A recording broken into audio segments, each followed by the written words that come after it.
These ninja balls are customizable, mashable, and perfect for juggling. The best part is you can make them at home for practically nothing. In this project, we're turning some flour and a bag of party balloons into a colorful batch of superhero stress balls.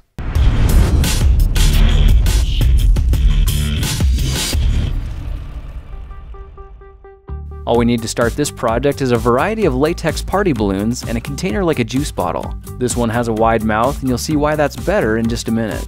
Now, if we cut a common water bottle in half, it'll turn upside down and form a makeshift funnel. We can use this to start filling our juice bottle with flour, and we're going to need about 3/4 of a cup. You can see that shaking the funnel up and down rapidly transfers the flour into the juice bottle, and now the next step is to get it inside a balloon. We need to find 3 balloons that are the same color, and for this first one, I'm going to choose yellow. Now to get the flour inside, simply blow a balloon and twist the neck around 4 to 5 times so the air is trapped inside. Stretch the mouth of the balloon over the top of the juice bottle, and when it's on securely, just let the balloon go. If you turn the bottle upside down and squeeze it repeatedly, you can see the flour transfers easily without making any mess. Alright, let's pinch the neck of the balloon and pull it off the bottle so we can let the air out, but it'll be important to pinch it off again before it starts spewing out flour dust. We still need to get as much air out of the balloon as we can, and massaging the base will help compress the flour and move any trapped gases to the top. At this point, you should be able to let go and the flour will stay neatly inside the balloon.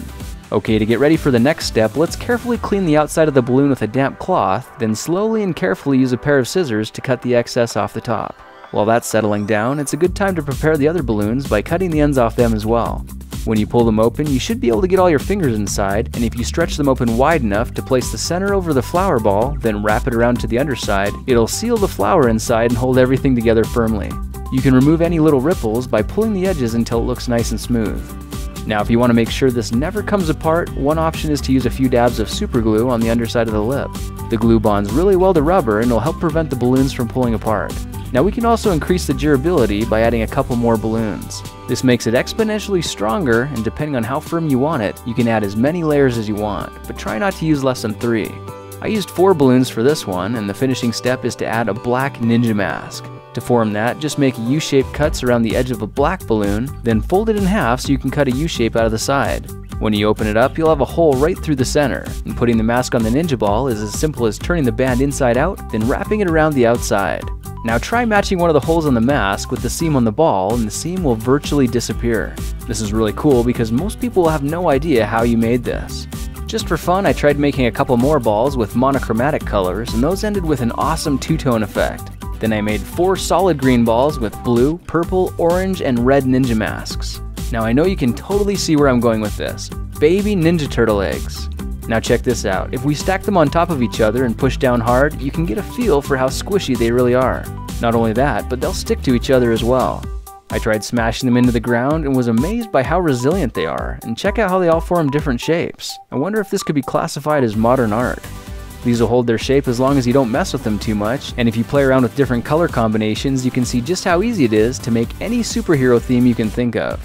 I tried making a whole variety of different colors and was impressed that one cheap bag of flour makes over 20 different toys. The soft rubbery texture makes them easy to grip, so they're actually perfect for juggling, and since they're ridiculously cheap to make, they're an awesome gift for kids.